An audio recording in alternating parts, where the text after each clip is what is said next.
దేహానికి విలువమాయింది నేడు నీ మంచికి సరిగయనలేని కీడు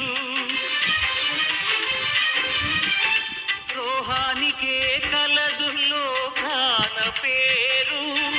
స్వార్థానిదే గెలుపు ఇది నేటి తీరు కన్నీట బరువైన నీ కళ్ళతో ఈ మౌన పోరాటమెన్నాళ్ళులే నీదన్నదే నాడు చేజారిపోదు లేదంటే అది నీకు దక్కేది కాదు మనసన్నదే లేదు ఆ బ్రహ్మకు